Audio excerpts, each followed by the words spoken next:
Welcome, friends, it's the MovieFilm Podcast. MovieFilm Podcast, enjoy the show. Zach and Sean and Ryan are talking about movies. MovieFilm Podcast on the radio. Welcome to Movie Film. This is episode 72, brought to you by Mr. Boy Productions. My name is Zaki Hassan, and joining me, as always, is my good friend, Mr. Brian Hall. That's Mr. Brian Hall. Hey. What's up? What's going on, man? I want to say something, but it's going to take way too long to explain. So I'm now just you going got to say, now you got to say it. I feel Spit it out, Paul. Keep it together. All right. Hey, you want to peek behind the curtain of this show? That's our second introduction. Because in the first introduction, Zachy said, "This is my good friend Brian Hall," and I said, "That's Mr. Brian Hall to you," but we flubbed up, so we did it again. But Zachy threw me for a loop by introducing me as Mr. Brian Hall, so I couldn't say Mr. Brian Hall. So I realized I felt like one of those people in a time travel movie where the hero has already gone through the event, and the person who is unaware of the time travel happening is about to drop a glass or something, and then the person next to them catches the glass because they're already aware of what was going to happen, and he's like, "What?"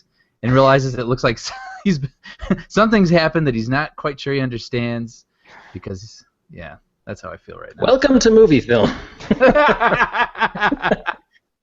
Well, that voice, speaking of traveling through time, that voice you just heard has not been heard on this show for many moons. The last time we heard this mysterious third presence was, I think, Captain America was in theaters, but he wasn't with the other Avengers. He was only fighting the Winter Soldier. Mm-hmm. So that was like April of 2014. But regardless, Sean Coyle is here as a special guest for this episode. Hey, Sean. Hello. You know, they said that the Movie Film Podcast needed to be bigger and sexier and more exciting and sharper claws and bigger teeth. And I said, hey, Zachy and Brian, wow enough. It's true. Yet you're This is here. going to come into play later. Well, we had a third host, but we ate him. But regardless, Sean, you're here now. Now you've been a busy boy, Sean. Yes. So you really need to fill the audience in on all the various and sundry things that you've been up to. Why don't you ask me questions, because I honestly don't remember when I checked out, how I checked out. It's been such a long time. Sean's been in rehab, actually, for the last year and a half. Oh. And, Okay. Congrats, bro. Yeah. Hey, thanks. We're glad you made it. No, you were directing The Awesomes. Yeah, we just Season wrapped. Season 3. Well, yeah, Maybe. Season 2. I think it doesn't matter. Season 2 is what was going on, I think, back when I originally sort of checked out of here, and now I've just wrapped up my bit on Season 3. Yeah. Let's see, I had a baby, right? I had a baby. Wow. Yeah. But Did your that wife happen? had the baby. How did that happen? Well, yeah. They like to take all the credit for it. Women. I had this baby. Let's be serious. And I had a baby in the summer. Well, actually, almost exactly a year ago. Last June. So yeah, my little boy. My little boy is almost a year old. Your heir. My heir to the throne. Heir yeah, to, no. heir So to the between, great Coyle fortune. I've squandered much of that fortune. I happened to just watch a movie a couple days ago called Escape Plan. Mm-hmm. This is actually a really surprisingly good movie. It stars we talked about it before. It stars Sylvester Stallone and Arnold Schwarzenegger as two guys who are stuck in prison and they need to help each other get out. And I swear to God, it's like this movie was buried in some time capsule in 1987, and then they just dug it out 2 years ago, and they released it. Yeah, and that's the movie I think we've been wanting since The Expendables was announced, right? We just want to see our 80s action stars together making the movies we made up in our heads. That's so you're exactly. saying, and Expendables, in our opinion, did not deliver on that. So you're No. saying that this one did, Escape Plan. Yeah, it's completely predictable, but good predictable. Yeah. So you're kind of like, you know, in the first 20 minutes pretty much how everything's going to go, but you're like, let's just sit back and watch things go exactly as I know they're going to go. Mm-hmm. Mm-hmm. And go you do. All right. Nice. All right. It's so I've Zach, passed over it on TV a couple times. You're saying I should stay. I think so. I mean, it's definitely, I don't know if I would have liked it in the theater, but I absolutely liked it, you know, at home on my own. It's one of those, you know? All right. What were you saying, Sean? Zach and I we were talking briefly before the show, and he mentioned that Sam Neill was in Escape Plan. Oh. Yeah, it is. And so we were joking, like, on one hand it's like, sweet, it's like the Stallone and Schwarzenegger movie you've always wanted, and then at the same time you're kind of like, poor Sam Neill, like, like why can't he get any good movies? It's true. Yeah. Like, I can think of one that I wish he had been in, but you know, we'll talk about that later. We'll get to that. But actually, speaking of, you know, Escape Plan is about being on the inside and trying to get out, and I just saw the movie Inside Out. Do you want to say anything about that yet, or do you want to wait? I do, just really briefly. We'll talk about it more next time. But and it's really, really good. I have to admit, I found myself getting a little verklempt as the movie went on, and I highly recommend it. Pretty much, you know, Pixar, even bad Pixar is still good. Everything else, Right. and this is good Pixar.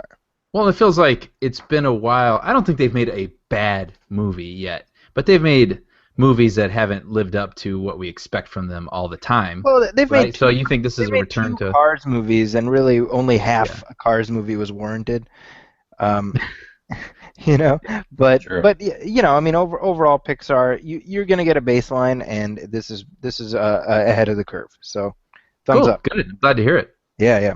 So and that comes out this coming Friday. By the way, guys, do you realize that today is the 10th anniversary of Batman Begins being released? Wow. Shut up. And it's tomorrow is the 20th anniversary of Batman Forever being released. Shut your face. I don't care. Really? We're just very old. Like that, I feel like Batman Begins just came out a few weeks ago because I remember seeing it with you guys at least twice, I think. It's like, did you just invite me to be on the show tonight to make me sad? Yeah. Is it working? No, Like, well, Brian's got a hoverboard, but it's not a real hoverboard. We're old. Zachy's marriage is falling apart. My marriage is not falling apart, just to be very clear. My wife's friends listen to this show. No. But all right, so Batman Forever exists, but Batman Begins. Who knew, right? I mean, when that came out, I remember thinking, like, man, this is really awesome. But then, I mean, that led to, like, the probably best superhero movie ever made, The Dark Knight. Yeah. Who saw that coming?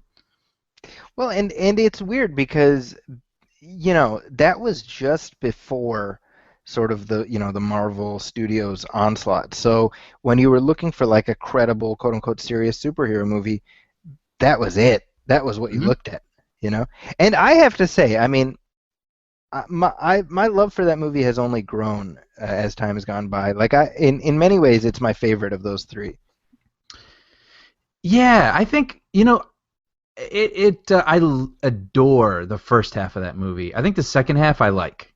Sure. But, like, I love the first half where they actually go through Bruce Wayne's training, you know, with the League of Shadows and all that stuff. That's the stuff that will always get me to stay if I pass it on television. But with that in mind, well, I was going to say real quick, that, I mean, you got to think of, like, the influence.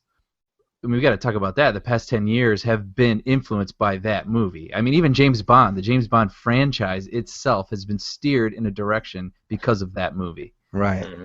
Which is pretty astounding and is probably now getting old.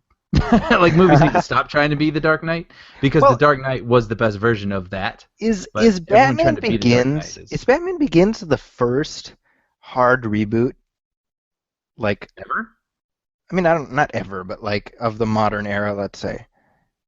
Hard reboot. Right?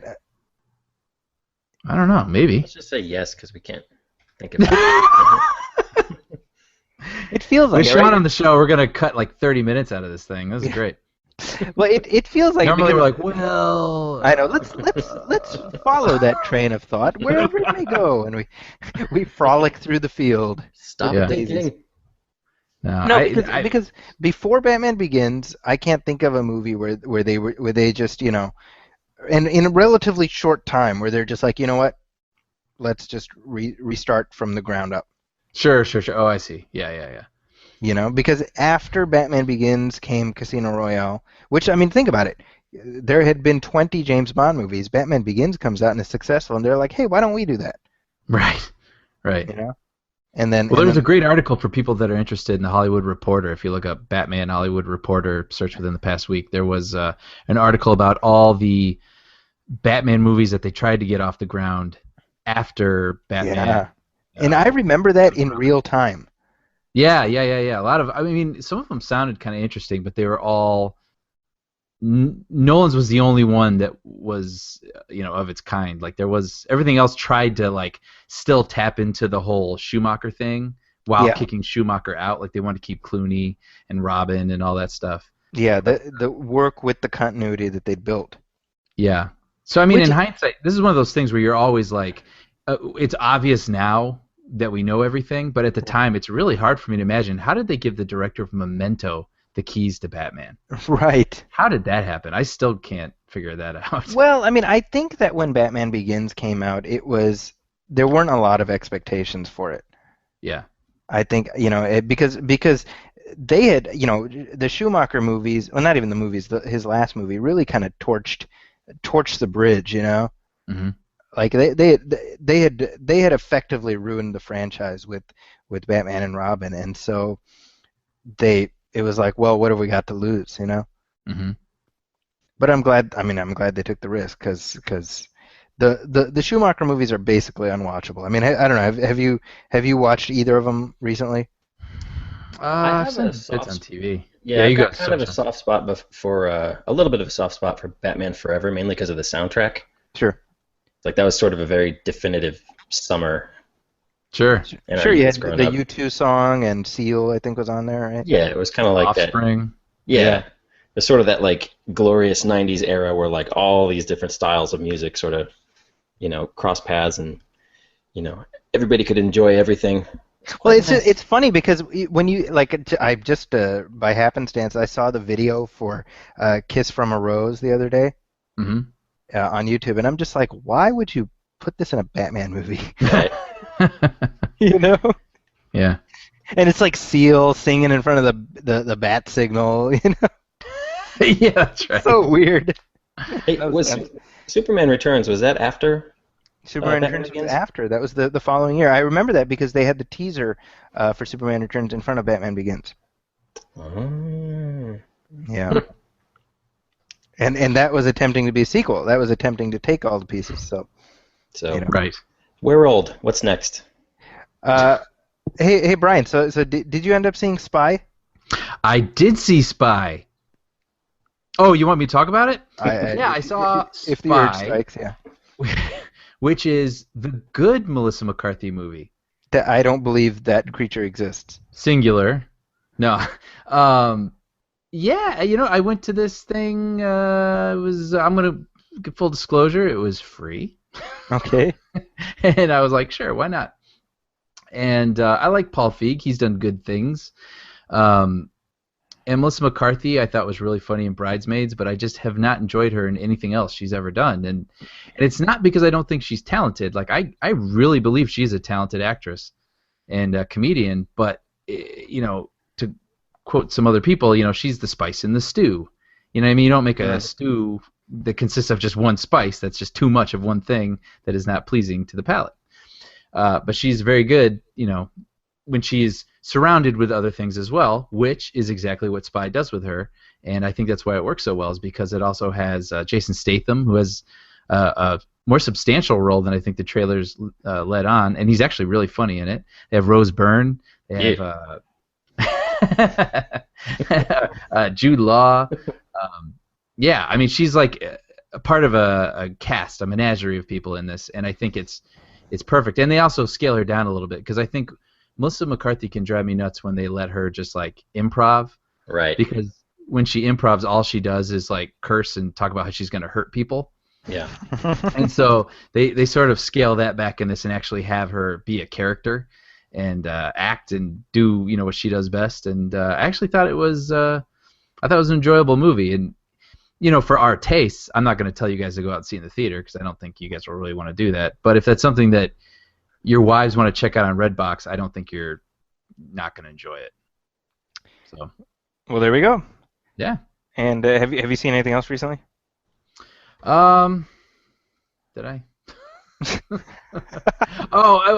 threw down. I was going to mention that Silicon Valley ended on HBO, and if people aren't checking that out, I would recommend it. It's like the perfect little 30-minute comedy. It's from Mike Judge. It's about these guys trying to develop an app in Silicon Valley, and it has that sort of Office Spacey sort of feel to it, in that it captures like a workplace and like very how would you even put it? Like just very nuanced characterizations of types of people.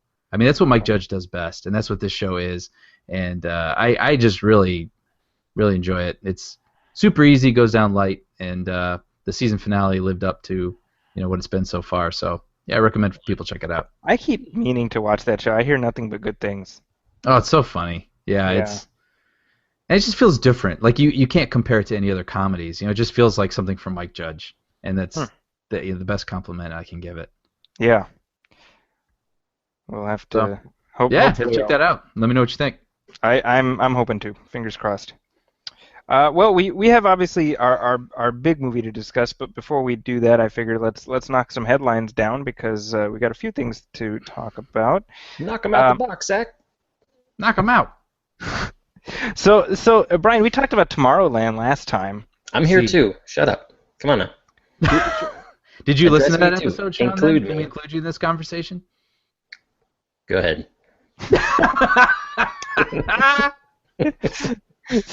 So Tomorrowland is like one of the Disney flops of old, and by of old I mean like 2 years ago, where they would just spend a lot of money on just like a money pit, right? So wait, what was that? Is it 2 years ago? What are you referring to? John Carter? John Carter. Oh, John Carter, yeah. And then the Lone Ranger.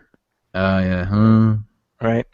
Basically, anytime Disney takes a risk on like not even original IP, but like an IP that's not in the public eye, they tend to take a bath on it. Mm-hmm. Right. So they're looking at $140 million write-down on Tomorrowland. Wow. Well, given that they like poop out $1 billion every time a Marvel movie comes around. Yeah. Yeah. And Star Wars for the next. Yeah. They're going to be fine. Years of our lives. I mean, they'll basically make up what they lost on Tomorrowland with Ant-Man, probably. Mm-hmm. Probably. And that's what I would say is like I'm not shedding any tears for them, but at the same time I can respect that from a business standpoint that's they took an enormous gamble and it really did not pay off, and that's noteworthy. Well, and I mean for me the movie, I think Brian, we talked about it, you liked it a little bit more than I did. Yeah. I was kind of whatever on it, but the real casualty, right? Because there's always collateral damage, right? And that's what we don't think about. We don't think about the unintended victims, and the unintended victim of the Tomorrowland folly is that there will no longer be a Tron 3, which is just so Hollywood logic. Now explain that. Well, it's like, if a movie that starred a guy that with brown hair didn't succeed, then clearly we can't make this other completely unrelated movie that might have an actor with brown hair in it. It's funny. That is not an exaggeration, by the way. That's literally the thing. Yeah. An executive right now is like, I don't see what the point of this conversation is. This is just my reality. Why are you speaking so matter-of-factly about just what is? Yeah. So anyway, like a live-action Disney sci-fi themed movie did not do well. So Tron 3, which looked like it was moving forward, will not happen, even though those movies could not be more different from each other. Now, the interesting thing about this, and Sean, this is where you come in. Of course, you worked on the Tron Uprising animated show, and you were sort of, for a while there, you were front and center with all the various, information that was happening about the next Tron movie. I mean, it was, from what you described, it was full steam ahead. Yeah, it felt like before, what was it, Legacy? Yeah, before Legacy even came out, they were already planning for a third one, and from what I had heard, various stories that were sort of being floated around were stuff like, well, like the grid world was going to break into real Earth, so it was going to be like this cool sort of combination of like the digital world trying to consume the Earth and like light cycles on the 405 freeway in Los Angeles and stuff like that, and Cool. it sounded like it had potential. I don't know ultimately what the story was where they landed, what story they were going to go with, but those were ideas that had been tossed around. I mean, I personally don't think there was really a demand for another Tron movie. I was about to say that. Like, Tron... Yeah, I think of the three of us, I was the only one who was like, yay, Tron 3. No, I would have definitely gone and seen it, and I did like the Tron sequel, but I don't feel like it's like something people are still talking about. Sure, Right? sure. So I can understand. I really do, actually. I understand the reservation a little bit, but I They would might say... have missed the window. I feel like you need to Yeah. get that one out in the next, like, 2 years after Yeah. Legacy came out. And maybe it was going to cost, like, comparable to Tomorrowland, like some $175 million sort of thing. You know what I mean? Like, first of all, what was the Tomorrowland budget? It was something insane, like It was like bordering on 200. 200. It was like 200 million. Yeah, 200, which is just insane. No movie Yeah. should cost 200 million unless it's Star Wars or something that you know is going to make that money back. Right. But Yeah, so $190 million it cost. unbelievable. Yeah. But I mean, that's fireable.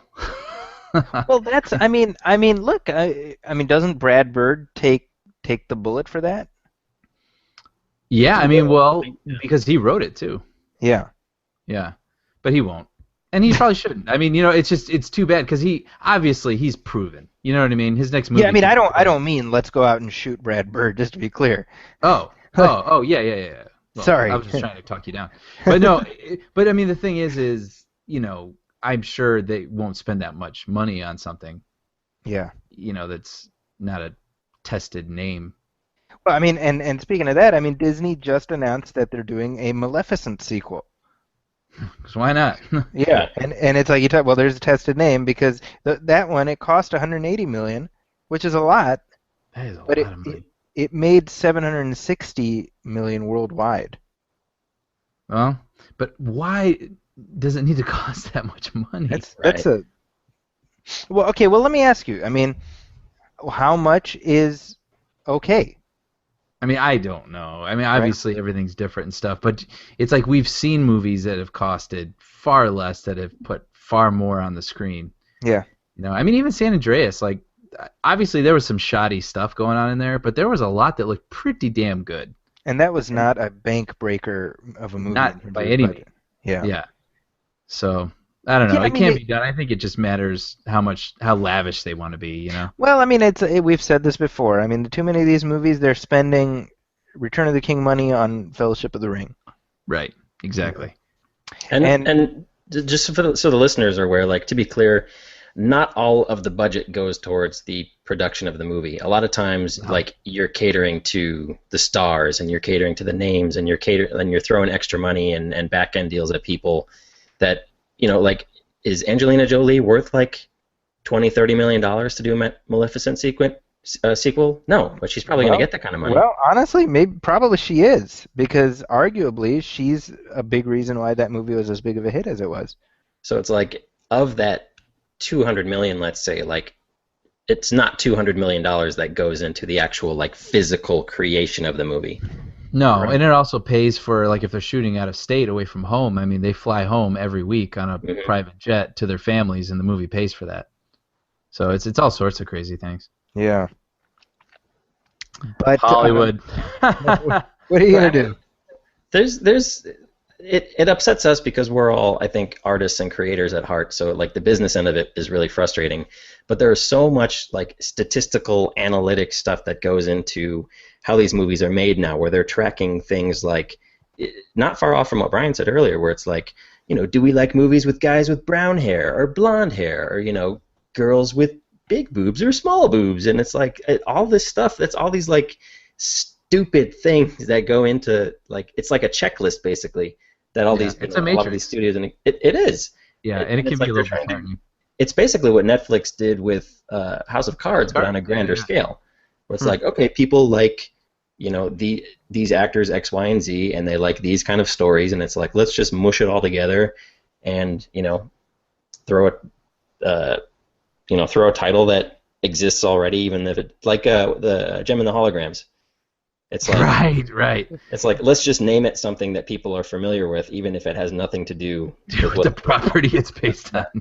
Yeah, it's funny with that because I didn't watch the Gem cartoon as a kid, as far as you know, and so I don't know anything about that property again, as far as you know, and so when I posted that trailer on my social media, I was just like, hey, what do you people who care think about this? And they were furious.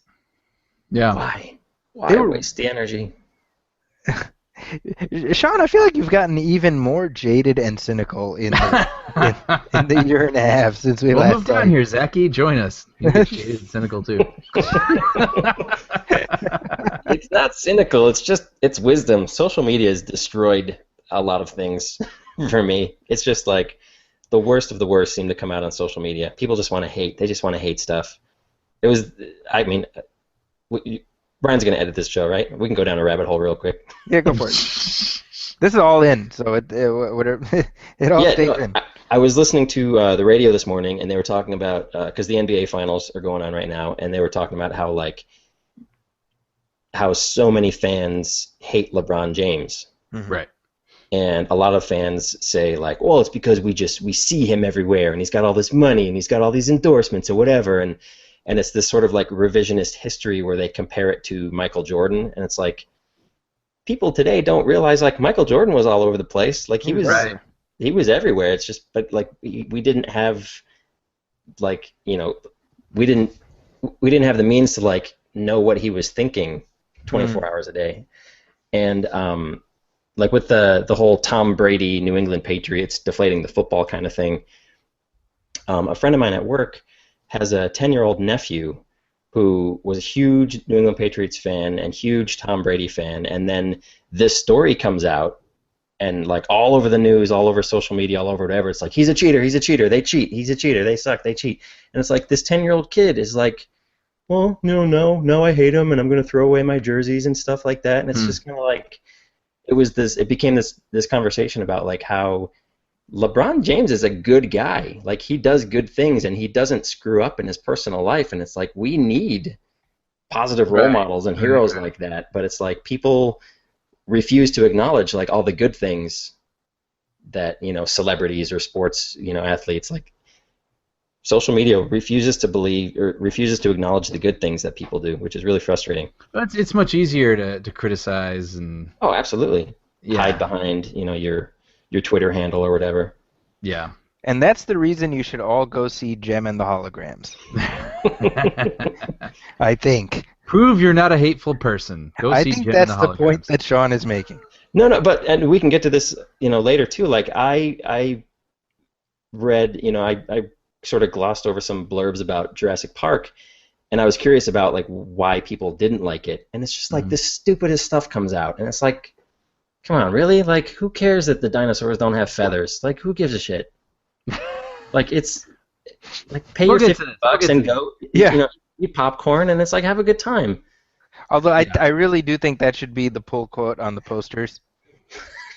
Who cares if the dinosaurs don't have feathers? Who gives a shit? Sean Coyle. Eat your popcorn. Yeah. Well, I saw a quote today. Maybe we can wrap up this conversation with this. I saw a quote today. It said, promote what you love instead of bashing what you hate. That's brilliant. Yep. That's what we need. But what if... No. All right. Well, real briefly, I wanted to mention the passing of Christopher Lee. You talk about promoting what you love. Here's a guy who worked in the industry from the 40s right up to the time he died. He was 93 at the time of his death. He never stopped working. And what a legacy he's left behind. This guy was in the Guinness Book of World Records for having played the most roles Oh wow, I didn't know that. in movies, yeah. And of course he was Dracula. He was Scaramanga, the James Bond villain. He was the main villain in the Star Wars prequels at the same time that he was the villain in the Lord of the Rings movies. Yep. He was, of course, Saruman. And at the time the Fellowship of the Ring came out, he gave a quote where he said, my goal is to stay alive long enough to see these 3 movies come out. And that was in he was 79 years old. That was 2001. And not only did he live to see the trilogy completed, he lived long enough to play the same role in the next trilogy 10 years later. Wow. So what a legacy. Indeed. Brian had, I don't know if you posted this or if you sent it around, but Christopher Lee performed on like a heavy metal Christmas album too. That's right. Yeah, he loved heavy metal, and he made a couple albums, including a Christmas album. And you can look it up on YouTube. And I say this not in jest. I actually was kind of impressed by it. Yeah, it's kind of cool. I mean, it just sounded like heavy metal, and he was singing, I don't remember what it was, like "Oh Come All You Faithful" or something. Yeah. Wow. It was like, good on you, man. You know what I mean? Like if he died at 93, that album I saw, I think was 2010. Wow. So I mean, he was what, 70? No, 88 when he made a heavy metal Christmas album. Rock on. Not a bad legacy to leave behind. Yeah. Now Sam Jackson's trying to break his record, right? Oh, is that true? Actively? That's what's that? Like actively stated, like. Yeah. He's said in the past that he's trying to break Christopher Lee's Guinness record of most. Is that movie why time he's in watching. everything? Well, I was going to say that Maybe. explains at least a few of his recent career choices. Yeah. Interesting.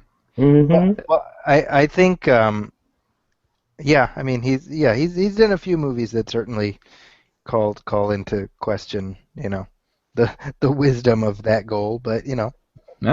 Oh, hey, can we give a quick shout out real fast? please. Chicago Blackhawks won the Stanley Cup Finals today. Yeah. I'm not a hockey fan by any stretch of the imagination, but always gotta give props to the home team. Ditto. But I was following it just because it was them. Yeah, Congrats to the Hawks. I think it's their 3rd championship in 6 years or something like that. The last 6 years, so Oh, not too shabby. they're the San Francisco Giants of hockey right now, Zachy. Oh, there we go. That works.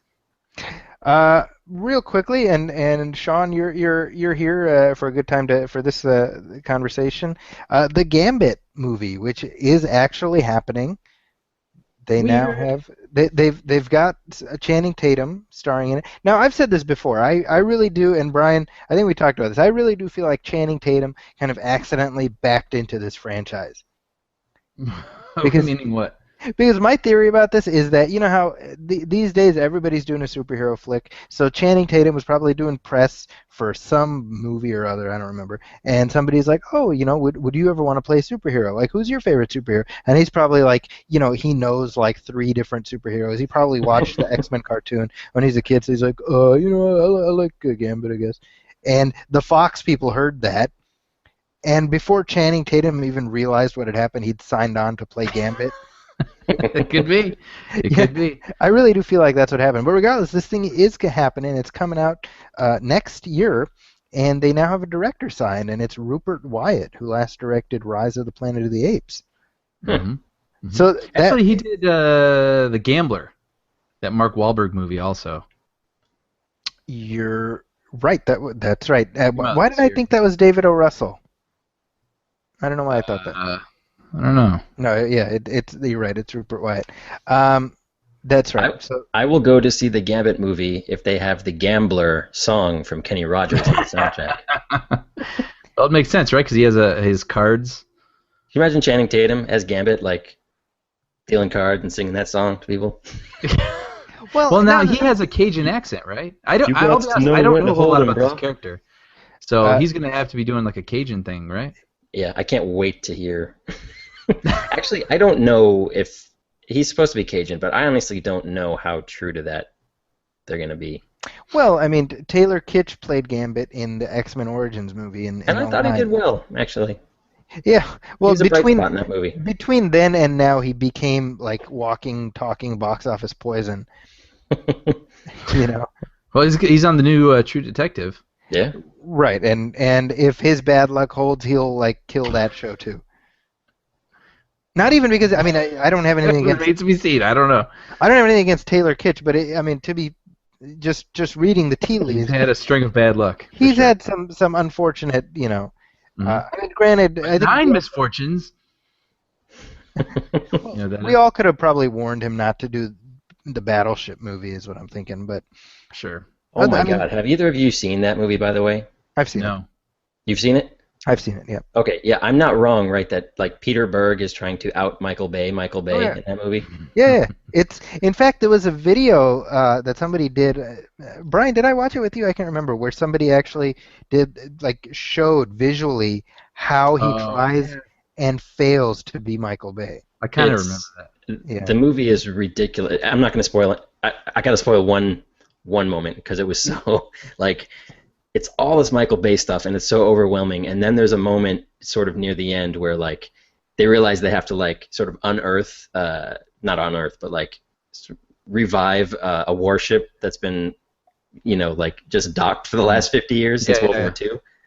And it's like, so it's kind of it's this thing where it's like, oh my gosh, like we need a ship, and Taylor Kitsch is kind of like, I know where to get one, and so they go. I forget which one it is. It's By the way, dead on Taylor Kitsch impression. And so they go and they're they're trying to figure out how to work this ship, and it's like, whoa, like all these gadgets are weird and stuff like that, and then you hear like, well, maybe we can help, and it's like all these World War II veterans who just happen to be standing around like waiting On the retired ship. Were you guys just waiting for like They had been somebody there to the come entire and like time. need your help? They'd been there the entire time. It's ridiculous. You It's know, like you know what that movie feels like. I'll tell you what it feels like. It's like do you remember the Saturday Night Live skit where it was like Philadelphia action figures? Yeah.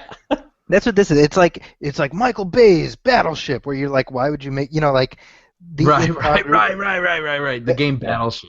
Yeah, The board the- game. the- Michael the- Bay's Battleship. exactly. Or like Michael Bay shoots and ladders. Yeah, right. That's what it's like. So, Rob Zombie's Candyland. Yeah. I want to see that. Might be movie. onto something. So anyway, Kids circling like back- candy and murder.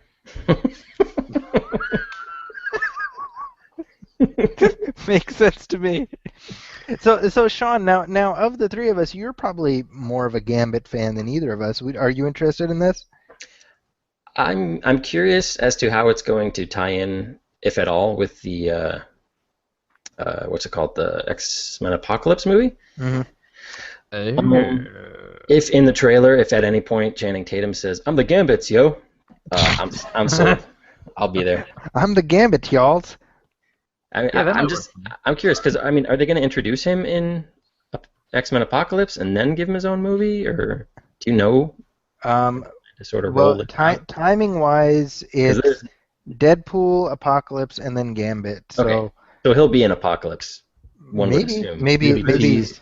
the I mean- after credit scene. Because there's like no, awareness for this character. Yeah. For Yeah. sure. Well, I mean, I feel like I don't understand his popularity. I've never been a big fan of his, so I'm curious. I feel like even more than Deadpool, a Gambit movie is like the biggest test to see if Fox can really do with their X-Men characters what Marvel is doing. The thing is, though, he was such like a '90s character. Like from his costume, his personality, the trench coat, and and that funky hair. Like he was such a '90s character that he probably should have stayed there. I mean, they tried to, through the X-Men comics through like the early 2000s and stuff, they tried to give him, sort of meteor roles, and at one point he became a bad guy. He was one of Apocalypse's 4 horsemen, which, spoiler, that's probably going to be in the movie, I would assume. But yeah, I don't think, he's not Wolverine level. He's not, of course Iron Man wasn't Iron Man level when that movie came out, but but Gambit wasn't even that level. See, I really do feel like part of this is them realizing now that Hugh Jackman is leaving, they need to have multiple leading men, and this is part of an investment in that. True. Yeah. Well, it's wise. Yeah, I mean because Hugh Jackman, they've got definitely his next X-Men, his next Wolverine movie. That's his last one. He may or may not cameo in this other stuff. I mean, I could see, like, if they turned Gambit into like another X-Team movie, I could see that making more sense. You know, like if Gambit forms like X-Force or whatever, you know, whatever title you want to throw at it. But just a standalone Gambit movie, I've got my concerns. Yeah, it doesn't make a lot of sense. Yeah. We'll see in a year, huh? It's not far out. Yeah. So they're busy. They got the whole X-Men factory cranking these movies out. Hey, did either of you happen to see the AFI Lifetime Achievement salute to Steve Martin that was on recently? No. I didn't. Check it out. If you're able to watch it online or download it from somewhere, check it out. It's really, really good, and you really sort of forget, like, not just like how celebrated and how, you know, how much of a genius this guy is, but like how many incredible people he's worked with and how many really good movies that he's either written or produced or starred in. Like, he's one of a kind, and it's gonna be, you know, I was about to say, like, it's gonna be tragic when he goes, just because, you know, I feel like, Weird to think about. Yeah. you know, little by little, like, all, you know, our heroes are sort of dying off or whatever. But Thanks, Sean. yeah, it's morbid. But no, I mean, it's like that era, I guess, is like coming to a close. Like, Steve Martin has been like the funny white-haired guy since I was like 6 years old. You know what I mean? Sure. Yeah. Like, he's just sort of always been there. But the AFI special is pretty crazy, because I couldn't imagine being him and sitting in this room with like thousands of people and all these people getting up there and just telling stories about how wonderful you are. And people, like, right. You know, people watching clips from your movies and cheering, and like everybody's like, it was, you know, mind blowing. And Mel Brooks was the one who gave him the award. And like, that's like, to be in that room with all those people, like Mel Brooks and Carl Reiner and Lorne Michaels and Steve Martin, and Martin Short gave an amazing tribute to him. And apparently those guys are like, have been the best of friends, like, since forever. So you got sort of like a candid look at the relationships with these people, rather than just, you know, rather than like the flashy Hollywood, what's on the surface kind of stuff. So yeah, I check it out. If you're a Steve Martin fan, it's something I think you should check out. Yeah, and we are. Remember when we drove up to his house, Sean? Yeah, I got a picture in front of his mailbox. Is that the night when you called me to pick you up from jail because Steve Martin told you to? Yeah. His mailbox was like a butler-looking guy, right? And then you opened up his butt, and that's where the mail went. Yeah. Yeah, so he has a house in, I'm not going to say where, but he's got a house in California somewhere. It's probably not his main residence. I'm sure it's like a house.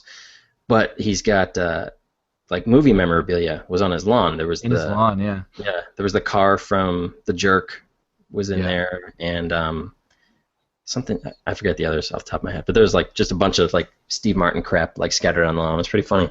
Yeah.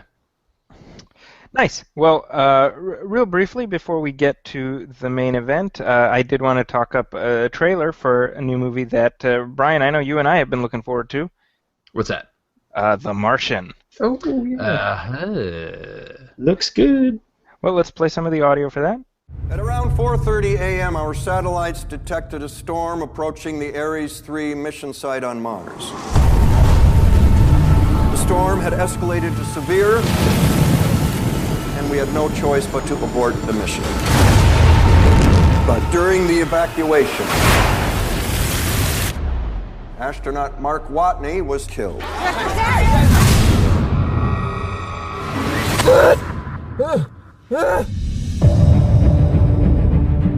I'm entering this log for the record. This is Mark Watney, and I'm still alive. Obviously. I have no way to contact NASA or my crewmates, but even if I could, it would take 4 years for another manned mission to reach me. And I'm in a hab designed to last 31 days.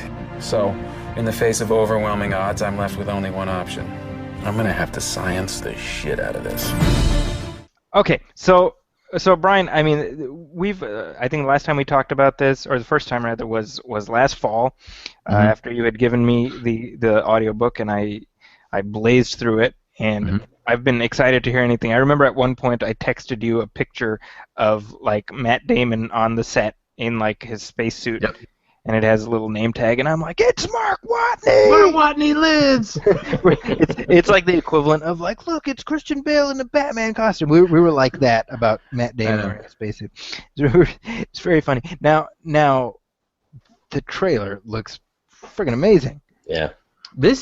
I'm excited to talk about this with you, Sean, because I would say Zachy and I are fanboys of this book. Yeah. Like, I really love this book, and the trailer I thought was really great. But like I have all these attachments to it, so I'm curious for someone who's just looking at it purely as a movie. Like, what does the trailer do for you?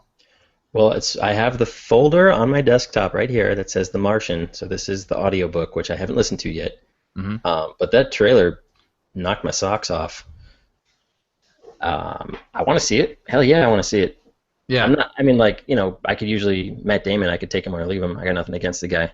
But at the same time, I don't rush out to see the next Matt Damon movie. But sure.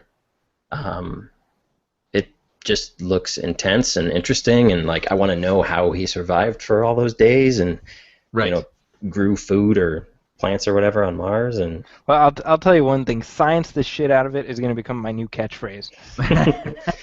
Which they edited out in front of Jurassic Park. I was like, hey, that's not what he said. Science the hell out of it, I think, right? Yeah. So Brian, what do you think as an indentured fan of the book? I thought it looked great. It's funny, like just looking at it and knowing the whole story and everything, like all I could think about was like, I wonder how this is playing for people. Like because there's so many things that I liked about it, the story, that part of that is the fact that it really does concentrate on how does one live on Mars for years. Without food. Like, they handle that. And, like, that stuff is so captivating and interesting. Like, his trials and travails are, like, the things that he has to figure out and whatever. And I was just wondering, like, if any of that was coming across in the trailer, because I can't tell. But, like, I thought it did. I will say one thing. If they're smart, they should just not have any more trailers. Yeah, they've given away more than enough. Yeah. It's like everything you need to know. Now just watch the movie. Yeah. I would say that to anybody. But I would recommend, if people have even like the slightest interest, I would highly recommend listening to the audiobook. Should I do it before or after the movie? No, before. I do it before. Yeah, okay. I think it would only enhance the movie, actually. Yeah. Because the book is mostly his logs, so it's like him talking and thinking out loud, and it's just such a funny, interesting, and at times very moving, experience. And I think that we'll have that extra color going into the movie, and maybe even might be a bonus. Who adapted the screenplay? Do we know? Oh crap! I do know, but I forgot. It's not Lindelof, right? He has nothing to do with this movie. Anytime Lindelof has come up, like in the past year or whatever, I'm always like, Sean. Well, whenever his name comes, it's Drew Goddard, by the way. Sean. Drew Goddard, yeah. I just got that. Awesome. Because I'm a huge Ridley Scott fan, have been for a long, long time. But Prometheus was garbage, and then that other movie, what's it called? The one with Fassbender, came out after Prometheus. Oh, what's it called? Cameron Diaz, Michael Fassbender. Oh, damn it!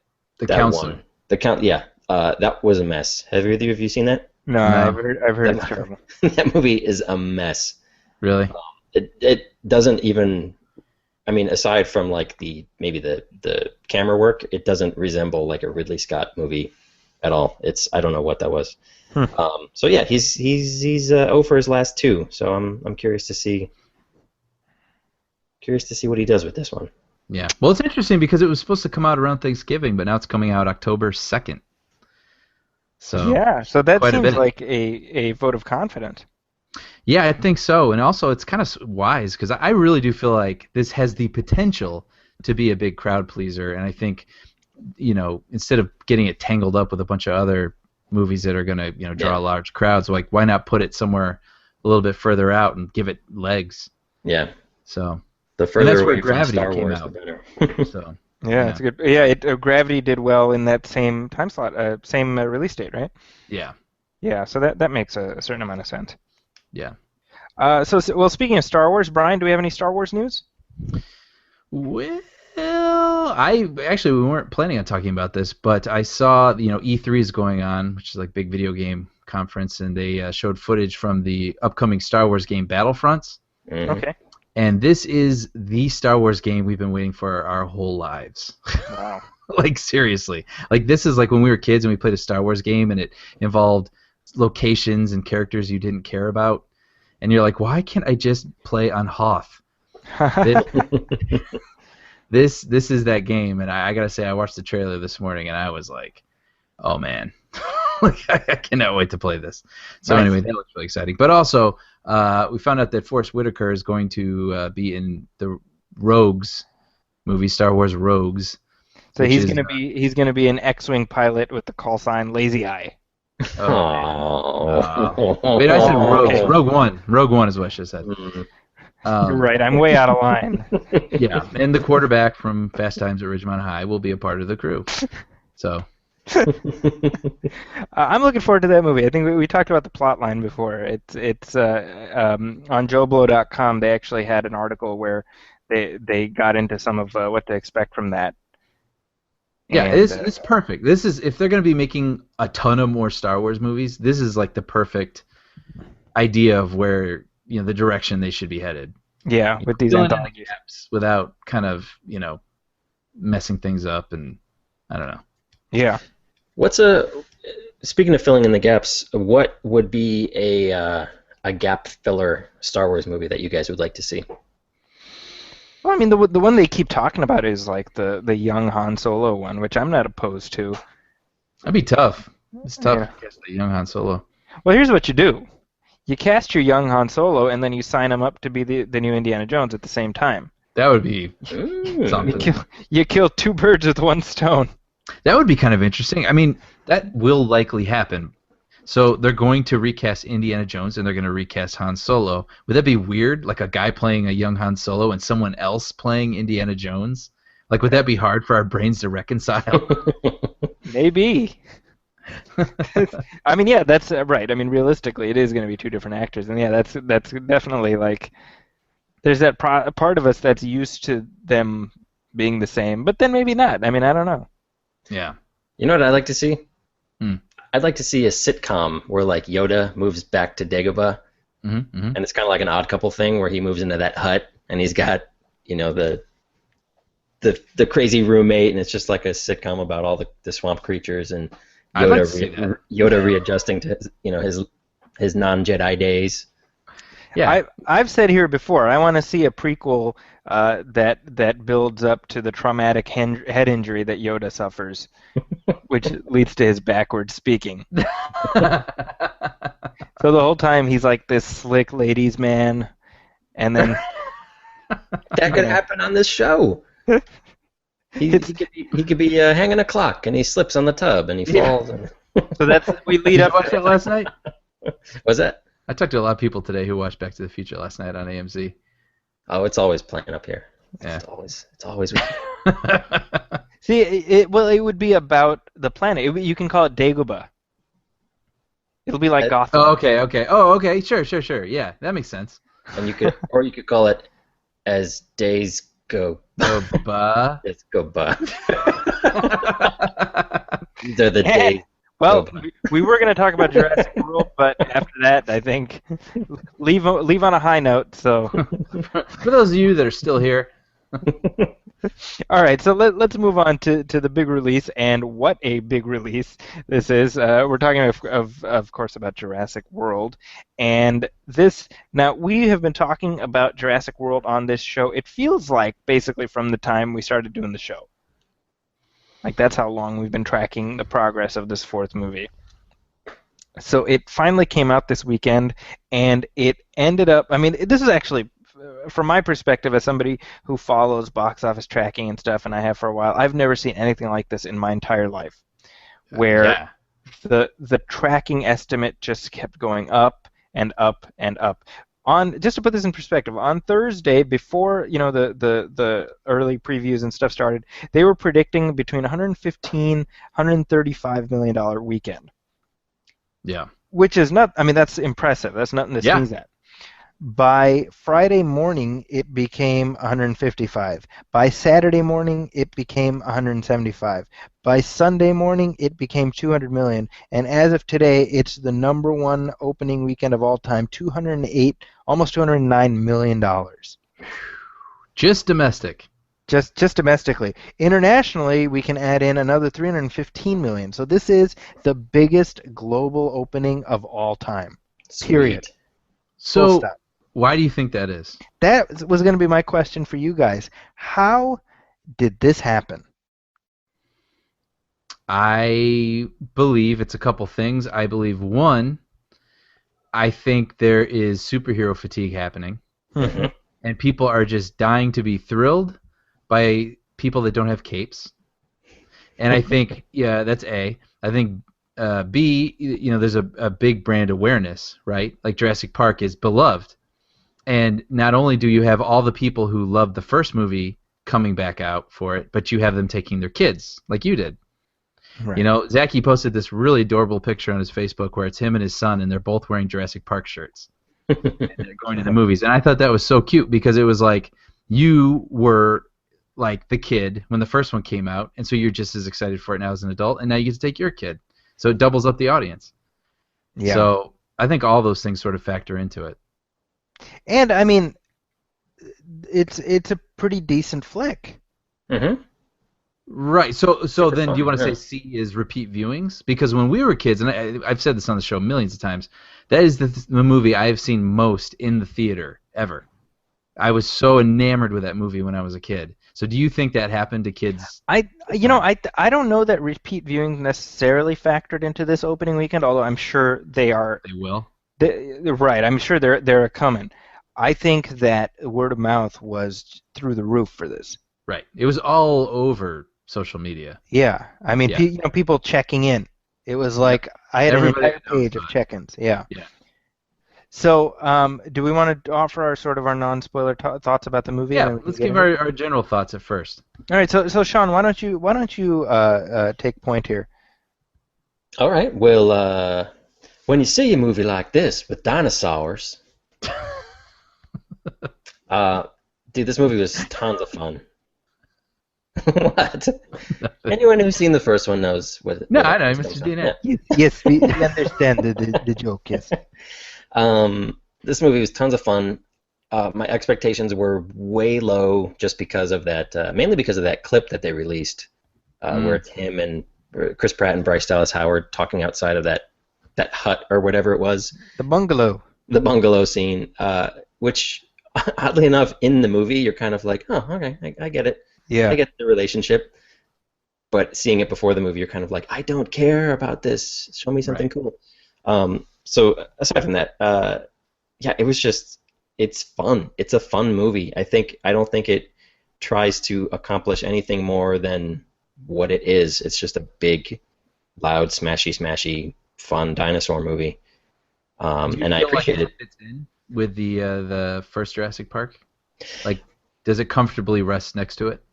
Oh, absolutely. Yeah, nothing's ever going to top that first one, and I think we realize with 3 sequels now that because it was the first one really helps its case, and they poke some fun with some dialogue in Jurassic World about how people are bored with dinosaurs.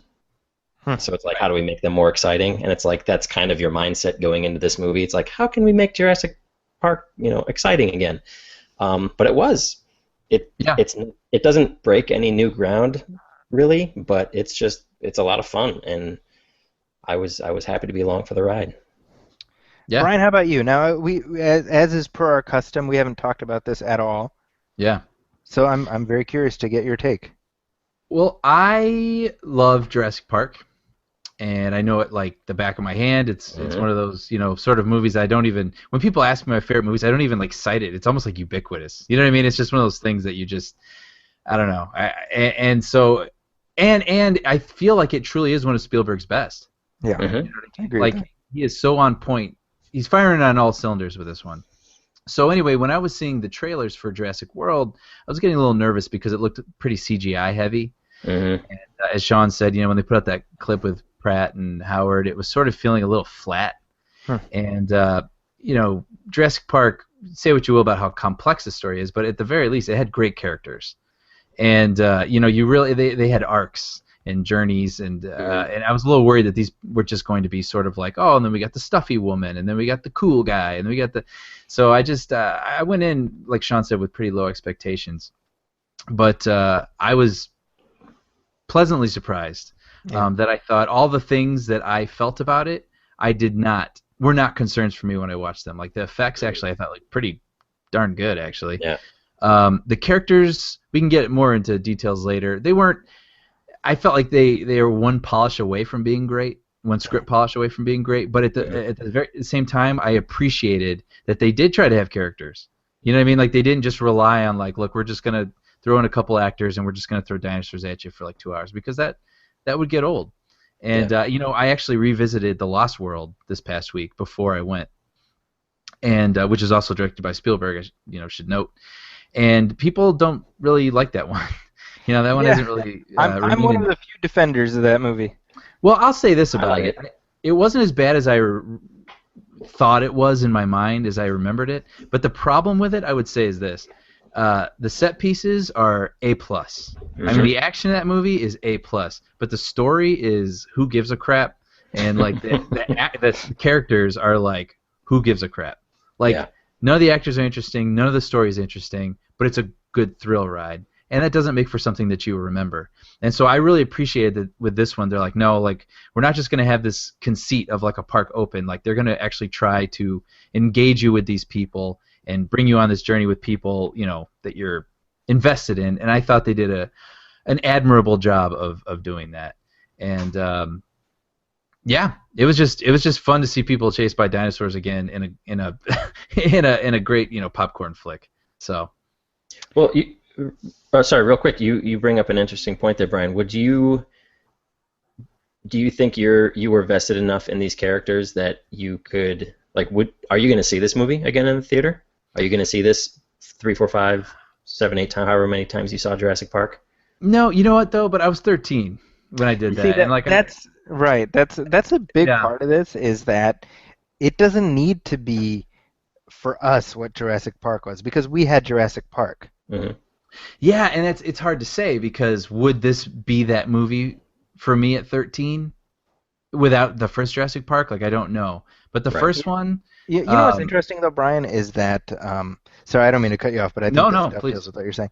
The Jurassic Park movies have been ubiquitous, and I don't mean, obviously, in my household, because I've talked about it on the show, how my kids watch them all the time, but this is... You hear it from kids all the time. Oh, we watch the Jurassic Park movies all the time. And so for them, this is just another entry in a franchise that's already very beloved to them. Right. So in other words, for them too, it doesn't need to be the first Jurassic Park. Right. Sure. Yeah. And I mean I can't stress it enough, because I watched that one again recently too, the first one, and that movie is just, it's rock solid, like as an adventure picture. Yeah. And it's just so watchable.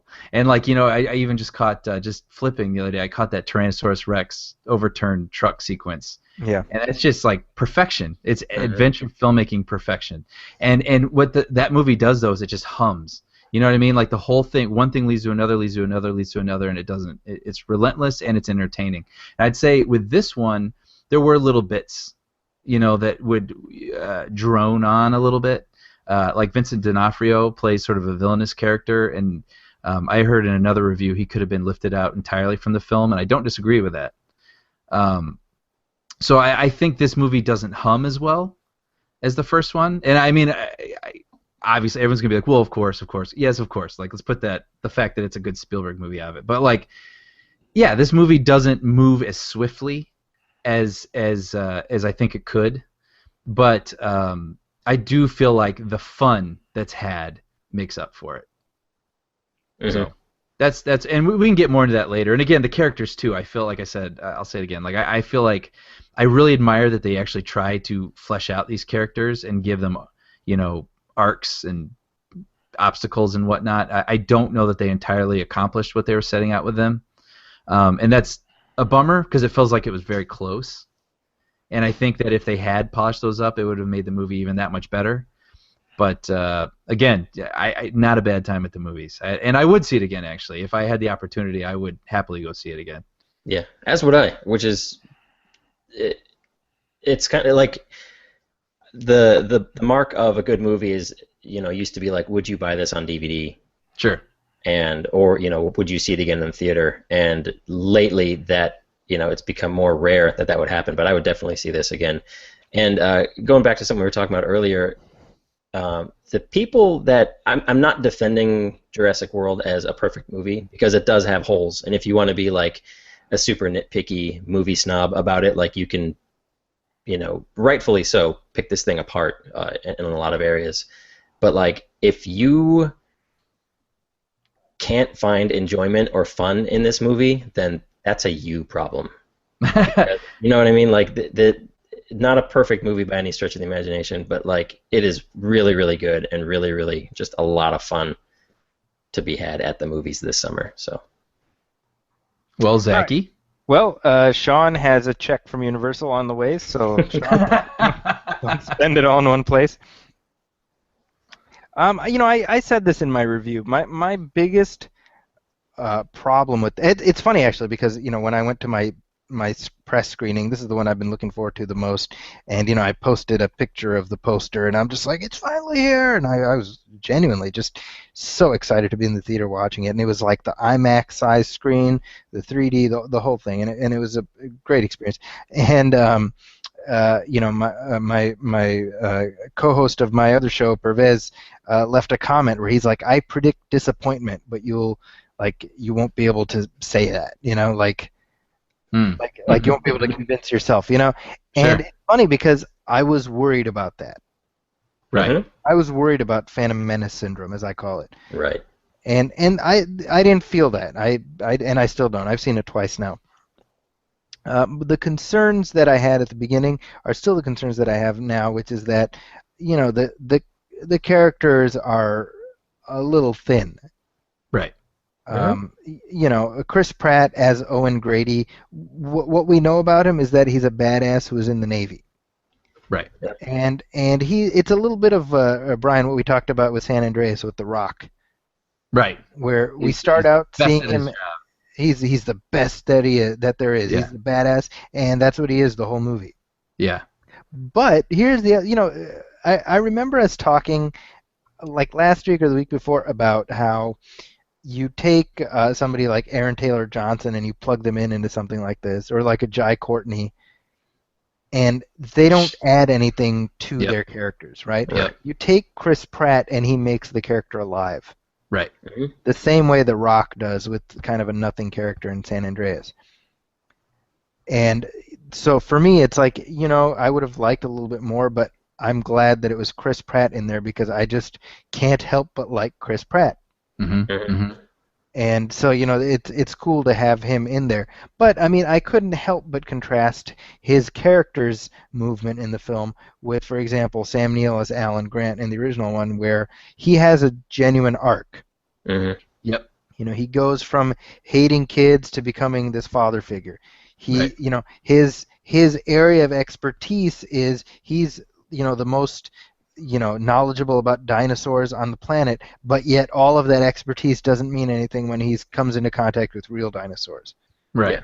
Like Right. that's what makes that character interesting, and I would have liked that. I would have liked to have more vulnerability with Owen specifically, just to make him more interesting, Yeah. Nobody really Yeah. learns a lesson in this movie. Yeah, and Spielberg does a very good job in all his movies where characters can at least, as serious as the movie is, they have a moment where like something doesn't work for them. Right. You know what I mean? Like Indiana Jones, like I didn't realize it till I was older, but like he is the type in other people's hands, like he would always make it when he jumps across the chasm. But like in Raiders, in the very first scene, he jumps across the chasm and doesn't make it. And then he grabs the rope and thinks it's okay, but then the rope, is longer than he expected. He's like, oh, uh-oh. You know what I mean? Like, and that's what makes him so likable. Yeah, see, I would have liked something along those lines partly because Chris Pratt would play it so well. Yeah, and he doesn't have to be a goofball. Like, it doesn't, not even like it doesn't make him a comedic character, but it makes him a real person. Right. You know what I mean? Like, you can't be a badass 24/7. Exactly. And we in the film they literally have the line where the kids see him and they're like, "Man, he's such a badass." Yeah. Your boyfriend's a badass. Yeah. That's the line. Yeah. Yeah.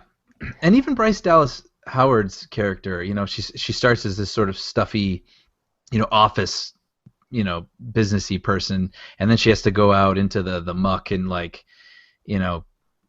throw, you know what I mean, like tear her clothes and become the raggedy hero by the end. And like I felt like so close, but like there was something that was just kind of missing from that journey for her. Just I don't know, a couple more details or something that would have made it more convincing. When that clip, the one, Sean, that you were alluding to, when that clip was released, Joss Whedon was actually one of the people who was critical of it. And he was like, "Oh, she's she's stuffy and whatever, and he's a force of nature." Like, what is this, the 70s? And he kind of apologized for that because he's like, I shouldn't be criticizing other people's movies. And then Colin Trevorrow, who directed the movie, was like, I don't disagree with him, but I think in the context of the film, it makes more sense. To be perfectly honest, I think, having seen the film, I think Joss Whedon's criticism is pretty on point because it is exactly that.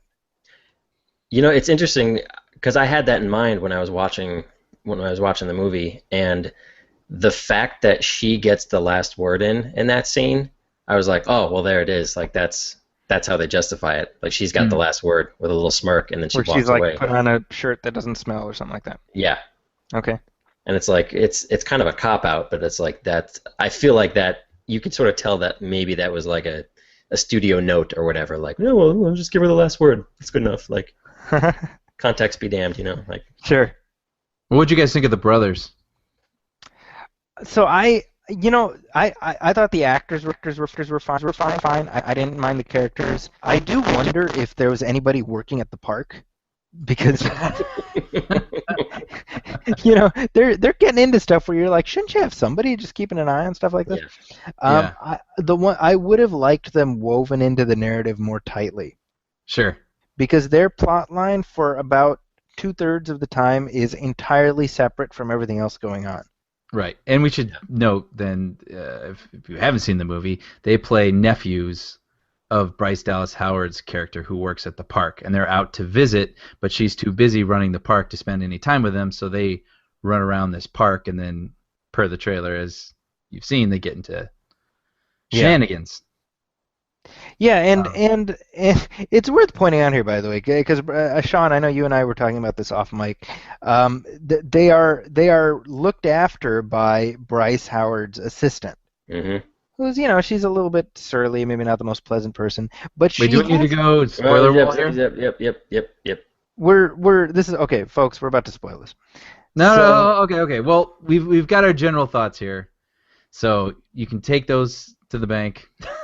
And go see the film and come up with your own opinions, and then come back to this point in our podcast where we will now go into spoiler territory, and come along with us. It's a thumbs up from all three of us, so go. Yeah. Oh yeah.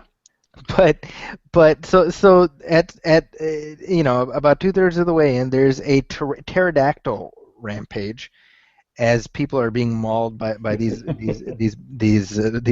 bird dinosaurs, and which was cool. Which is a great sequence, really well done, really scary, legitimately scary. And so this assistant, who again has been just kind of like there and unpleasant, but not like grievously unpleasant, just sort of there in the movie. And this I didn't actually find her unpleasant at all. I mean, not in the sense, like, I don't mean unpleasant to me as the viewer, but I mean she's being kind of like surly to the boys. I didn't even think that. I really didn't. Me neither. I thought she was just kind of doing her job, and they kept eluding her, and she's probably busy working for a needy person, and she was there waiting to greet the boys, and I thought she had a smile on her face. Like I thought she seemed all right, but she was just getting haggard. Well, I don't know. Maybe this is something I noticed in the second time, but I mean, maybe. She's definitely standoffish. Let's say, right? Okay, sure. So she's like, boys, get away! Or like, oh, this is what it is, because she's like, what are you standing there for? That's what she says, right? Yeah. And at that point, this pterodactyl lifts her up into the air. She's screaming for dear life. It drops her. Another pterodactyl grabs her, still screaming. Another pterodactyl grabs her, drops her into the water. These three birds are like chasing after her as she's drowning, like in front of our eyes. Yeah. Real quick, every other death scene in this movie is like suggested or happens like behind bushes or it's obscured. But as Zaki's saying, like this goes on for like 5 minutes. I mean, it's like a solid minute easily. Yeah. And then she's eaten by a pterodactyl that's then swallowed up by this mosasaur. So the first time I saw the movie, I didn't really. I mean, I noticed it, but I didn't pay attention to it. Second time, I went with my kid who's 8, and at that point, I'm like, I don't know about that. It seemed very odd. I mean, when you have like such a showy death, Yeah. typically you reserve that for the villain, Right. or someone who's getting some sort of comeuppance, or someone who used to tap the cage, and like in Planet of the Apes, whatever, the Harry Potter kid, was rattling the cages and being Right. You know what I mean? And I would really be curious to hear the director explain the point of such a elaborate, showy death. She like for turned a around random for a date or person. something. Yeah, I really. That's what I wonder. Like. Yeah, that was kind of odd. But what? Here's my question. Now we're talking about Chris Pratt. This is the biggest opening in history, and this comes on the heels of Chris Pratt's last big blockbuster, surpassing all expectations. There, does this prove that Chris Pratt is a star? No. Why not? As much as I like him. Yeah. Jurassic Park's the star. Okay. Yeah. It Now doesn't that matter being who plays the guy. said, Brian, if they had Aaron Taylor Johnson as Owen Grady, would that have made a difference with the character? Oh yeah. Yeah. For sure. I mean, I really don't want to be a hater, but like I don't feel like he brings much to anything. I caught like 10 minutes of Godzilla the other day on TV, and it's like he's like there. a piece of wood. He's a piece of wood. Yeah, and like you said, I mean, you're making me realize too, that part with someone who doesn't bring anything to a role, it would have suffered a whole heck of a lot more. Yeah. Pratt really did bring a lot of charm to that I don't even know that I fully appreciated. Except now that you think about it. I played the ATJ card. Were you going to ask what is a star? Brian? What is the mind? Never matter. I don't know. What does matter? Never mind. I I was going to ask, we always, when we're talking about visual effects, we always be like, how did the dinosaurs in Jurassic Park in '93 still look better than the effects today? So now we got another Jurassic Park movie, 2015. What did you guys think of the effects in this movie? They were awesome. I thought they looked great. Yeah, I thought it looked fantastic. Yeah, I agree. I I have no complaints, I thought they did something really smart, and I started picking up on it in the second half. They did a lot to have the dinosaurs interact with live-action things. Mm-hmm. So the tails would like whip into parts of buildings, and then the real building, like the awning, would fall over. Mm-hmm. Or like at the end, with the big dino fight, they kept smashing into real signs, and the signs would spark up. Yeah. And I was like, man, that is so clever, because it's like whatever. The problem with CG these days is there's no weight or physics right to the CG creation, but to do that, it just tricks your eye into believing that it's there interacting with the physical thing that actually has depth. So I thought that was really well handled, which I guess leads me to my next thing. For a guy, Colin Trevorrow, who's never made a huge, big budget picture, I mean, what'd you guys think he did? How he did with this? I mean, going from a $700,000 movie, Safety Not Guaranteed, to this movie. I mean, what did you think? I mean, obviously, I think we all will agree he did a good job. But I mean, did you think there were things he did better, handled better than other things, or? I think that first of all, I haven't seen Safety Not Guaranteed, so I can't really speak to that. But I think that he handled the production with a lot of skill. I mean, we've seen enough sort of indie filmmakers take over a big studio thing, and they get lost amidst the spectacle. And I think he went in with the goal of, I want to follow in Spielberg's footsteps. I don't want to, or actually he didn't even say it. He's like, I want to make my own path, but just slightly to the right of him, or something to that effect, you know. And I think that was smart because I think that to some extent the Jurassic movies, the directorial style has been set. Yes. So obviously with the first two, and so with the third one and this one, it's still stylistically very similar to Spielberg. Which, I mean, it's kind of like, well, what else are you going to do? You know what I mean? You have to, like, you've got the best version of this story laid out for you. Right. And any stylistic deviation from that will feel like a deviation. Right. I think I counted like a dozen shots where it starts on like a close-up of a foot stepping down, and then it like pans out to see like the full body walking. Sure. There are a bunch of those. You know, he did too, which I loved, was at the very end when Chris Pratt's character and Howard's character kind of had their little romantic ending in that hangar or warehouse, wherever all the injured people were. And then they walked toward each other, and they were like by this open hangar door, and this huge blast of light was like making them silhouettes. And I was like, yes. I'm like, you did it. Like, you did it. And it looks correct. Yeah. I only wish I bought this romance. Because then it would have been a perfect moment. Yeah. You know, speaking of Trevorrow, this is something that we've talked about as the production has went along. I've been really impressed with just his general approach to when he talks about the film. He seems like a very intelligent guy. Sure. And I've appreciated that. And one other point I wanted to make, just because I've gotten a lot of emails and messages on Facebook where people are like, are the Jurassic Park sequels now out of continuity? And the answer is no, they're not. There's no reason for them to be out of continuity because there's nothing in this movie that would necessitate that. Wait, what do you mean? Like they negate some of the sequels? Yeah, because I've had a few people say, "Oh, well, this is the new Jurassic Park 2. The sequels didn't happen." No. And like that's what reference. They want, or they feel like the film is actually trying to convey that? Well, you know what it is? It's because Trevorrow gave a quote like maybe 2 months ago where he said this one, it basically it puts the sequels to the side and acts as more of a direct sequel to the first one. And people took that and ran with it, even though the full context of what he said wasn't that, this isn't like like Superman Returns we were just talking about, right? That was meant to say, no, the third one and the fourth one never happened, right? This isn't that. He gave an interview just the other day where he's like, yeah, people are saying this.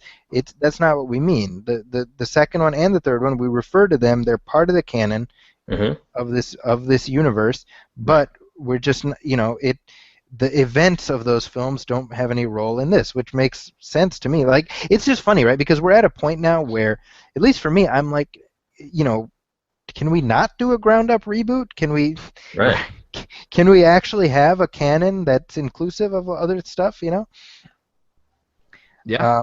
Because obviously there's events that happen in those sequels that allow this universe to be enriched, and it's like, why deprive yourself of that? That doesn't make sense to me. Right. Right.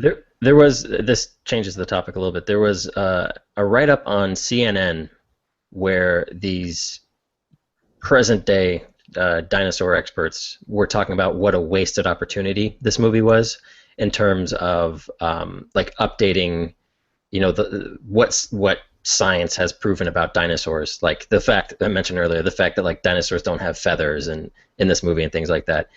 And first of all, I want to say, like, to those scientists, isn't pretty much everything you do like just made up? I mean, like, there's scientific evidence, but like you don't. Well, it's theories until another theory negates that theory. Yes, it's all theories. You don't know what dinosaurs looked like. But Jack Horner was the animal expert on this film. Yeah.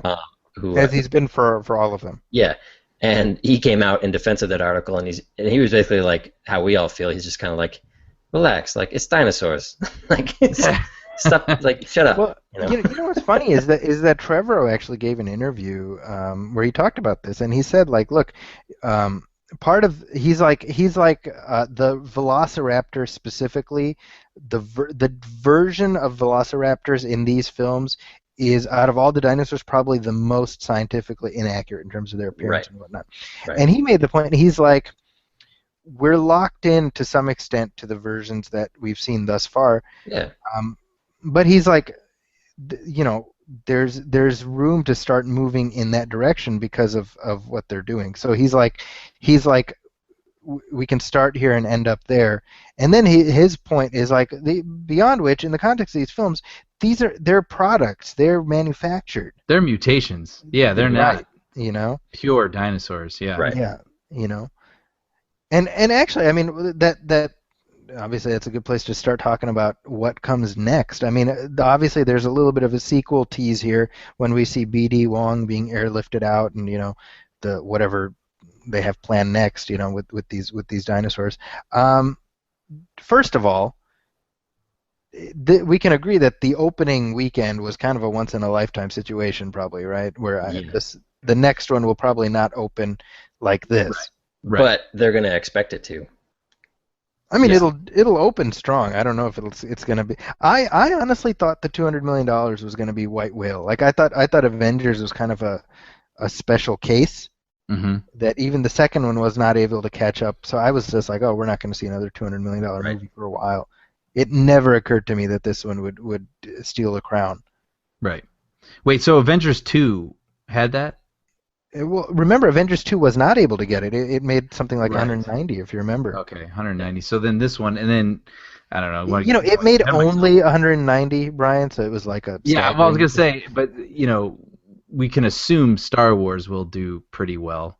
Probably. But you know what? So you that's know what? quite I'm a gonna year say for it. movies. I'm going to say it. I don't think Star Wars will beat the Jurassic World opening weekend. That's my prediction here. Yeah? I'm calling it right here. If I'm wrong, I'll admit it. I think All right. Star Wars is going to be the first $3 billion movie. I think Star Wars will do better probably in the long run, but in terms of opening weekend, I don't think we're going to see that. That's my guess. Unless it's awful, but I don't think it's going to be awful. Yeah. I'm staking my claim. What is it? June 15th, 2015? 6/15/15. This is where I said it. So let's see where we're at in about 6 months. All right. Almost Yes. exactly 6 months. Do you guys want to discuss things that didn't work? What didn't work for you? I mean, I've already talked about it. For me, it was the characters. Characters. Yeah. I'd agree with that. But beyond that, I mean, Well, again. let's talk about. Sorry. Let's talk about Vincent D'Onofrio's character then. So you know what? I know you guys are kind of bagging on him a little bit. I have to admit, I liked first of all, it helps that he's Vincent D'Onofrio and he's always fun to watch. No slam against him. He did. Yeah. I thought he did fine. I liked the role that he played in the narrative because his job was to set up the universe. In essence, right? Because his role essentially is, by the way, there's going to be a fifth one. And we need to sort of play the long game. I actually fully expected that they would keep him around. I didn't think that they would kill him off. But, you know, I mean, in the context of the film, I like that he's not like a mustache twirling villain. No. He's an opportunist, and if you notice, that's who the villains are in these films. Right. Whether Dennis Nedry or Peter Ludlow in the second one, you know, they're just opportunists. They're not, you know, I find that more. In fact, I liked that Irfan Khan was basically a good guy. Mm-hmm. Yeah. You know, He was an interesting. Yeah. I mean, and he did a good job. I mean, I enjoyed watching him. Yeah. I felt like his character. I felt like a lot of his stuff was probably on the cutting room floor, because I think they did a nice job of sort of setting up like the moralistic aspect of it about, like, you know, right and wrong, like what's best for the park, what's best for, like, you know, the science of it, what's like morally the best kind of thing. And then he had that conversation that scene with BD Wong where they're both sort of arguing about, like, the ethics of the science that's involved and all that kind of stuff. And it felt like, it almost felt like his character needed like just that little bit more to sort of earn the tragedy that befalls him. Like I feel like, I don't know, I feel like it was all sort of like the way that it turned out, like I felt like it was all just sort of very forced, like, and I felt like they just sort of kept like the bullet points of like, his like moralistic speeches and things like that. And it just, I don't know, it's sort of like, I wondered how much of his stuff got cut because I felt like there was a lot of weight and depth to that character that we didn't get to see. That's possible. Yeah. Yeah. I did want to mention really briefly, because I see that we're running short on time a little bit, but the trip to the visitor center, the original visitor center. Yes. Mm-hmm. Yes. I have to admit, I felt kind of the short hairs on my neck stand up. Just it was this immersive experience where I felt myself going back to my childhood. Well, and I know some people, I'd read some people thought it felt tacked on and shoehorned in just for nostalgia factor, and I was like, well, no, that's what you do. Yeah. Like, you know what I mean? Like, I thought that was a really organic way. Yeah. To go back to the original park. I'll tell you what I loved most about that is, and I mentioned I saw this past Sunday morning, so it was mostly families. And as soon as we go through the grades, as soon as we're at the visitor center, I hear kids all over the theater. That's the one. That's the original. That's the one from the first. Right. The kids are the ones who recognize. My son was like shaking my arm, like that's the first Jurassic Park. Mm-hmm. They know this. Like they've been to this place. Right. Right. And I don't know, that to me was that moment I thought was so essential because it takes in the history of this franchise and it says we're acknowledging all of this. Yeah. And it's so, like Brian said, it's so organically crafted in there too. Like you see it and you're sort of like, at first you're kind of like, wait, what is that? And then like they go inside and you're sort of like, it's almost this slow, like your brain can't like catch up with what's going on. It's kind of like, huh? And then the music kicks in, the subtle score, like the original John Williams, Jurassic Park score, and you're like, holy crap, it's that! Oh my god! Like you're there. Like it was brilliantly worked in there. I don't think it was forced at all. No. And I love when they hold up the remnants of that banner. Mm-hmm. Yep. Yep. Yeah, I mean, it's just I have nothing but good feelings about this film, really. And the qualms that I had the first time that were definitely lessened the second time because just seeing it with the intended audience, and again, my kid had been counting down the years, the months, the weeks, the days. I mean, he was literally on Friday. He's like, when are we going? When are we going? And on, I had bought our tickets for Sunday morning at 10, and at 7:30 he wakes me up and he's like, when are we going? And I'm like, can I just sleep a couple more hours? That's adorable. I mean, he was just so excited. So that's what made it probably extra fun for me. Yeah. Did you explain to him that was the T-Rex from the first movie? He asked me. He was like, is that the same T-Rex? And I was like, I guess, yeah, probably, And then I read an interview with Colin Trevorrow and he's like, yeah, it's the same T-Rex. That's so cool. That was such a brilliant, like when that was another one of those moments where she's like, open paddock 9, and you're just kind of like, wait a second, no way, and then it like appears, and you're like, oh my god! Like, yeah, it's funny because my kid came home and he's telling my wife about it. And he's just like, and you know what happened at the end? They opened paddock 9. Really? Yeah. That's cute. Like she would know what that is, Yeah. So here's my last question for you guys. Next time, we know Chris Pratt is going to be back. Bryce Howard will probably be back. Is it wrong to still hold out hope that we get to see Alan Grant and maybe Ian Malcolm? I would love to. If they can find a good way to work them back in and like make this whole universe tangled up in itself, I'd love that.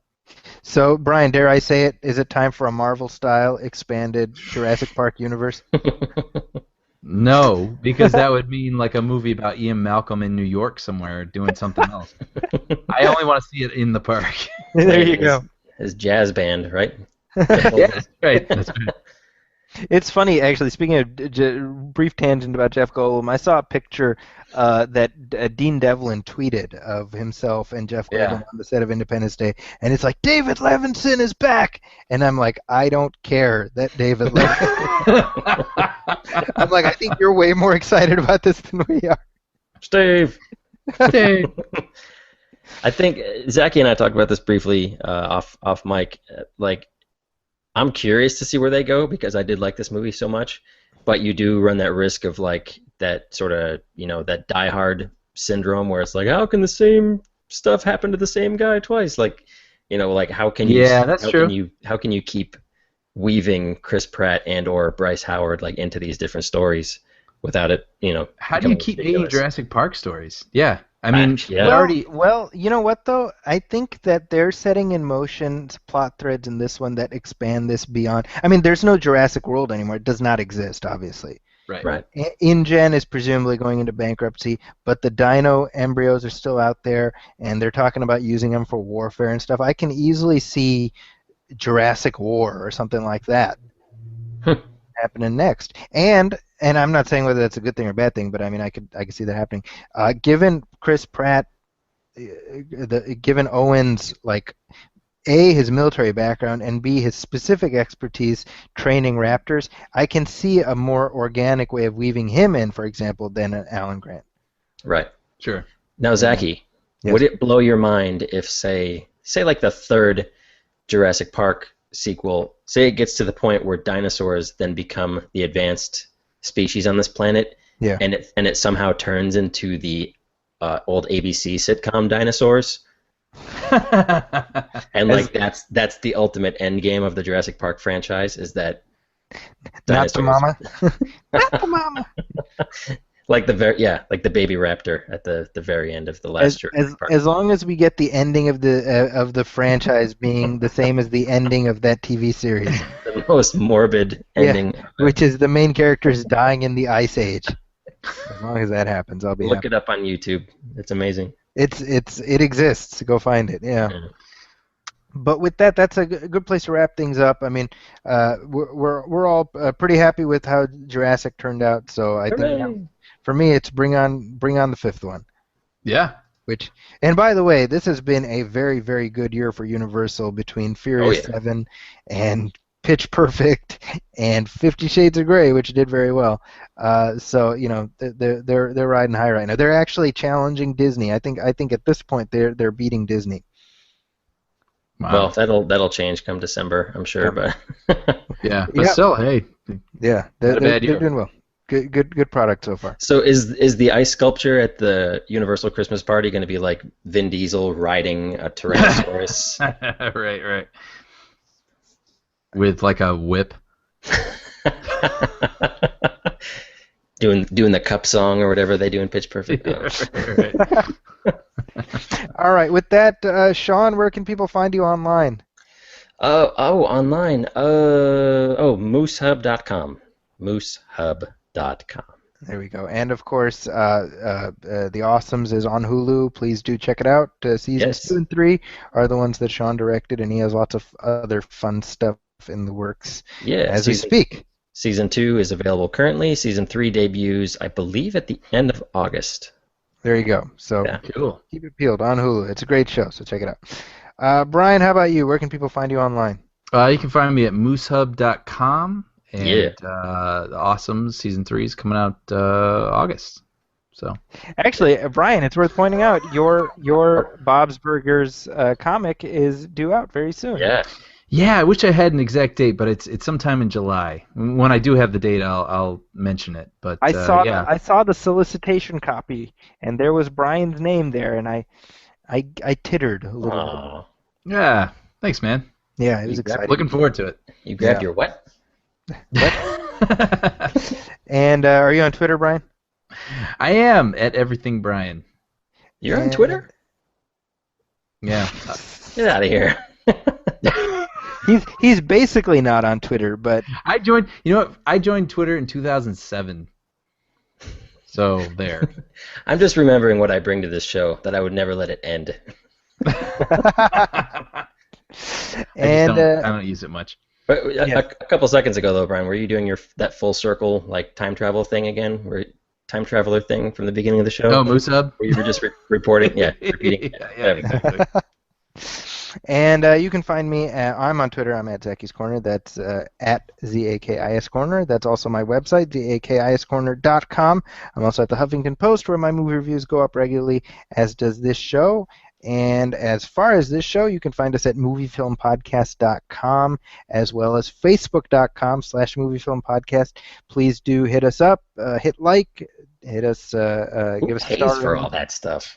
I think you're paying for it still, Sean. You should probably find out about that, yeah. In more ways than you can possibly imagine. Also, go to iTunes and Stitcher Radio. Please leave us a review, leave us a star rating, let us know how we're doing so that we can keep improving. Next time, we will be talking about Terminator Genesis. So this is another will we? If it's terrible, we'll go back in time and prevent its release. So maybe we won't be talking about it. We shall see. But either way, that's what you can look forward to on our next episode. On behalf of Brian Hall and our guest, Sean Coyle, my name is Zaki Hassan. This is the Movie Film Podcast. We'll see you in 2 weeks. Thanks for listening. Welcome, friends.